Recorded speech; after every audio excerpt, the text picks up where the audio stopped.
This is me. You understand? And she releases any bitch on me, I will do the move. The House LaBeija is the legendary house above all of them. Touch the skin, darling. Touch the skin, honey. You just can't take it.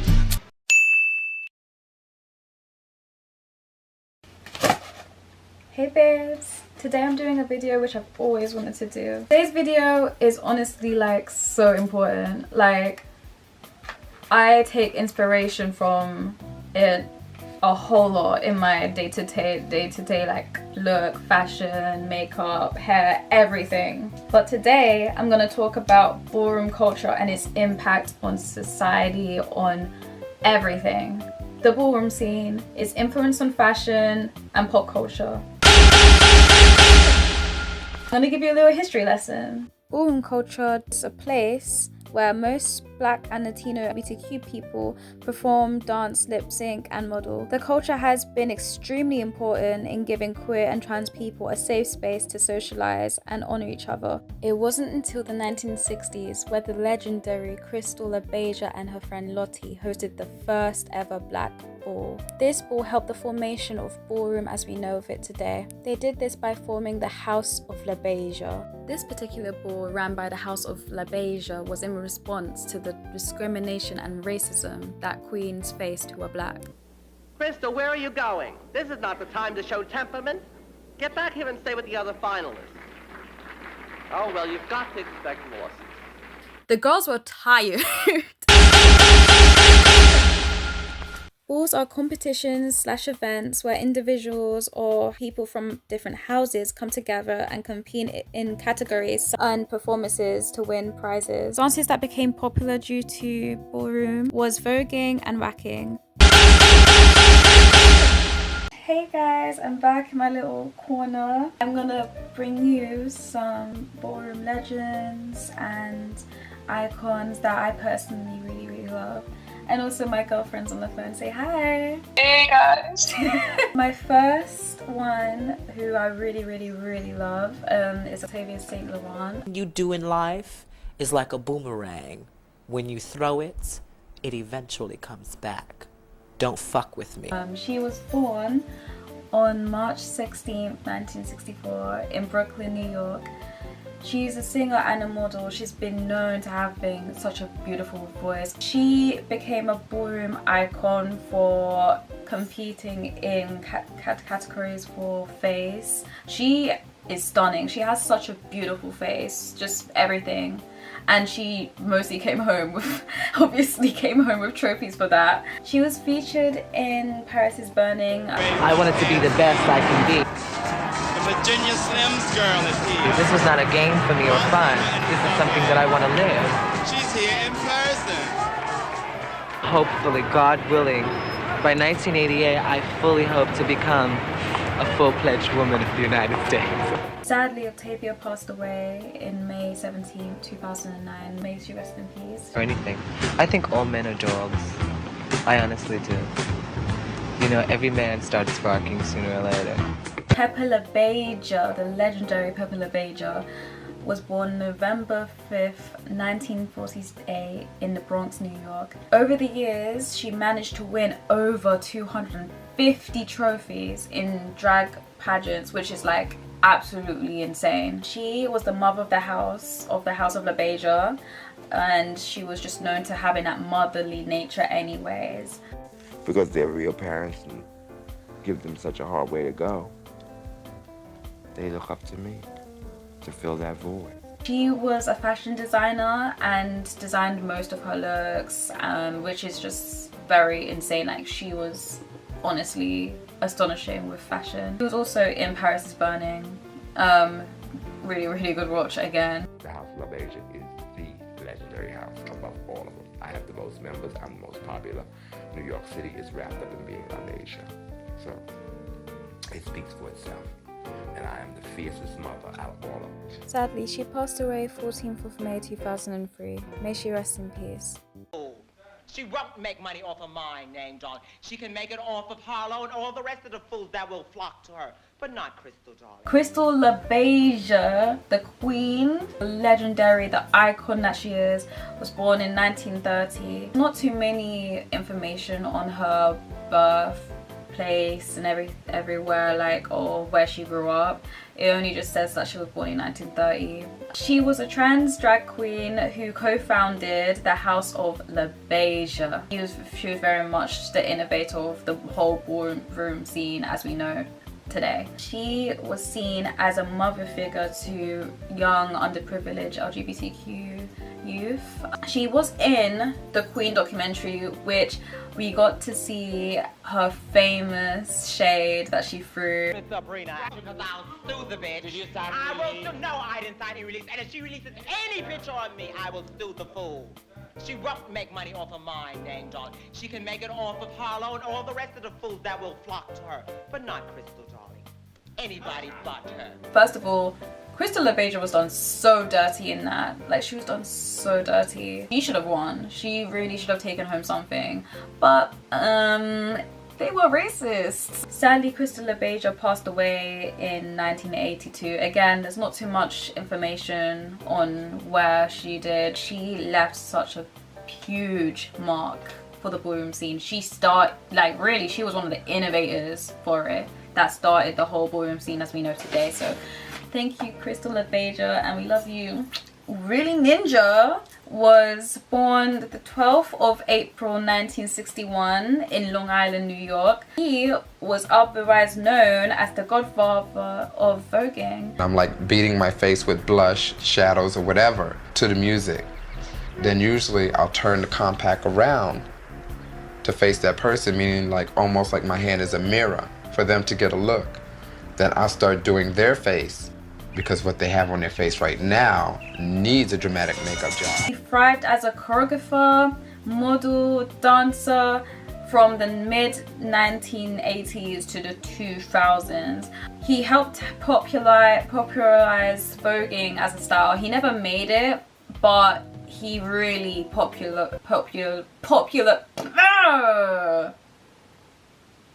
that's nasty! Popularized it. That's tea. There we go. It took me a while, but I got that in the end. He was featured in Paris is Burning. Again, watch it. It's so good. I didn't realize I didn't say this, but he was also the mother of the House of Ninja. The group. I'm Willi Ninja, the mother of the House of Ninja. Give him what he wants. I'm the mother of the House of Ninja because they say I'm the best voguer out. To be the mother of the house, you have to have the most power. Take a real family. It's the mother that's the hardest worker, and the mother gets the most respect. As far as my naming my house, the House of Ninja, ninjas hit hard, they hit fast, an invisible assassin, and that's what we are. But sadly, he passed away the 2nd of September 2006. Rest in peace to him. Last but not least, Paris DuPree, the legend, the icon, was born in 1950. He was a drag performer and honestly captivated lots of people during contests and everything. She just was the moment. He actually came up with voguing. So she was actually the innovator for voguing. And she was inspired by Vogue magazine and how models pose. She very much was in Paris is Burning because it was named after her. Paris is yeah. You know what I mean. You know what Paris means. Exactly. Butch Queen. Butch Queen. Butch Queen. Yeah. And I didn't know that until I actually after watching it, I researched it, and I was, Paris DuPree is in it, but it's funny because it's named after basically her, but she was only featured in it. She wasn't interviewed or anything like all the other girls were. She just kind of was there. I was oh, but yeah, she named after her. She's the mother of the House of DuPree. She sadly passed away in August 2011. Again, not too many information about her death really. Well, may she rest in peace. Hey babes, my black dress ended up on a wired hanger. I do not like wired fucking hangers. No wire hangers ever! If you didn't guess, I'm talking about the fashion of ballroom, baby. So before the 70s, ballroom was really about looking like a showgirl, looking like an old Hollywood starlet. And the children now, most of them, 75% of them, of the children you see at the ball, wouldn't know what a ball was. When I first started going to balls, it was all about drag queens, and they were interested in looking like Las Vegas showgirls. Back pieces, tail pieces, feathers, beads, and all that. After the 70s, the girls started to adopt a haute couture, high fashion kind of look. But as the 70s rolled around, the things started changing. It started coming down to just wanting to look like a gorgeous movie star like Marilyn Monroe, Elizabeth Taylor. In the 90s to now, the girls focused on looking like models. And now they went from that to trying to look like models, like Iman and Christy Brinkley and Maud Adams and all those children. Shade comes from reading. Reading came first.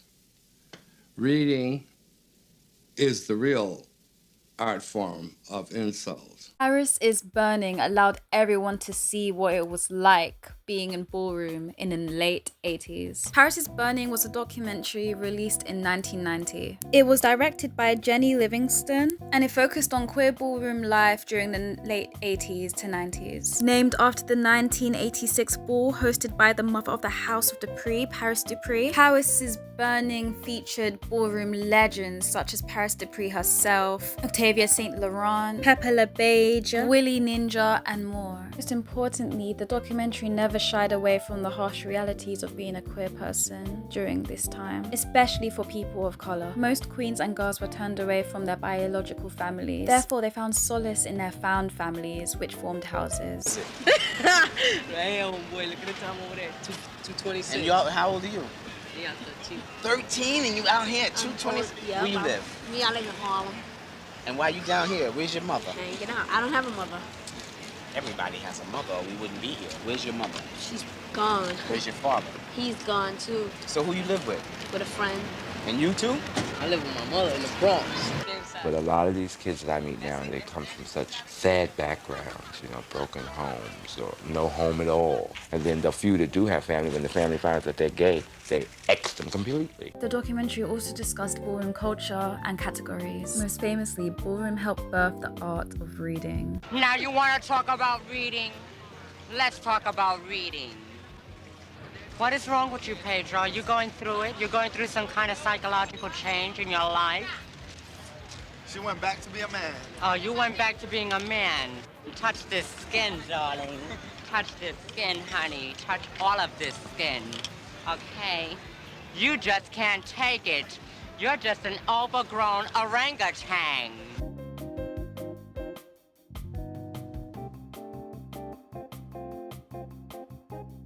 A little more about Pose. Hands down, one of my favorite shows of all time.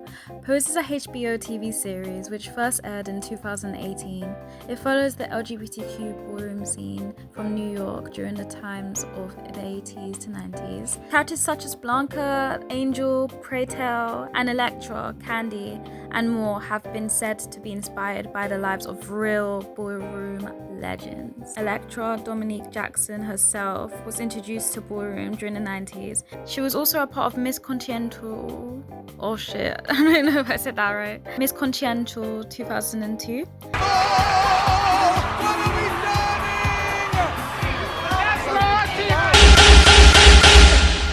I'm still on the phone with my girlfriend, and she's gonna tell you guys what she thinks about ballroom culture and as a whole. So what do you think about ballroom culture as a whole, baby? Just in general? Yeah, what's like your opinions on it? Like, how has it impacted you? I think, like, especially being the younger generation, it's really important that we, like, actually remember how important ballroom culture is to us as, like, we're young people. Like, so much of ballroom culture and, like, the path that the, like, kings and queens of drag and ballroom and the houses, like they actually impact queer culture so much today. It's really important that we don't forget them, because without them, like, we wouldn't even be able to like, express ourselves to the extent that we do. So much of like the fashion, and as you've already spoken about, like the dancing, like voguing, etc. Still make references to this day. And even with like shows like Pose, as my lovely woman has already spoken about, Pose is one of my favorite shows. Same. How much like it actually highlights like the struggles of queer people, like during like the AIDS epidemic, and like obviously we don't want to focus only on the negative, but it's really important that like we remember, and like we still work to undo the stigma. Because like to this day, like people still think that like AIDS is just a gay virus. Like to this day, to this day as well. To this day, like it's important that we have shows like Pose to remind us like how important it is to remember that history. And like the people that came before us, those who actually like paved the way to give us and this queer generation like the confidence, the power, and the right to express ourselves freely. Which is why I think that ballroom culture is so important, because it's literally all about just like expressing yourself, being free, and like it's so sad because even though that's what they were like aiming for back then, all they got was just oppression, as it usually goes. But like thanks to them, we're now able to embrace that side of community. Couldn't have said it better. That was the words of Miss Dandy 99. Go support her. Go listen to her music, go listen to her mixes, and hire her if you need a fucking DJ. That was the words of my beautiful girlfriend. I miss her. Honestly, without the ballroom scene culture, honestly, queer culture wouldn't be where it is today. Like, to put it quite frank. Like, oh wait, sorry. Yeah, go ahead. Just say this. So much of the lingo that we use, like, as queer teenagers comes from ballroom culture. Like, half of my fucking, like, lingo and like the words I say and all that, like, and like the phrases and stuff, like derived from ballroom culture. I literally said this as well. Earlier on, I literally said this. Like my lingo comes from, like, derives, like my my literal like expression comes from like ballroom culture. We even from like the UK too, so like it just travels like across the world, which just shows you how important it is. Right. I agree with that. And honestly, ballroom culture has influenced society so much. The way that the lingo, queer lingo, everything literally derives from ballroom culture if you think about it. We've come a long way, and ballroom really just was that safe space. It was that place where being queer was alright. It was cute. It was when you can be yourself. It honestly is such a big part in the LGBTQ community in general. Like, and now it's gone so big that it's not just the underground scene no more. Like, it's traveled countries. There's a whole ballroom scene in the UK. Like, a whole one. Like, since the 80s they started moving here and making like little ballroom places, and now there's a whole big one in London that takes place like every few months, and anyone can go now. Anyone can enjoy themselves. Anyone could go anyways, but like it's more inclusive to like anyone if you're an ally even, or like as well as like you don't even need to be like of a certain race or anything to enjoy it. You can literally just go vibes literally everywhere. Hi guys.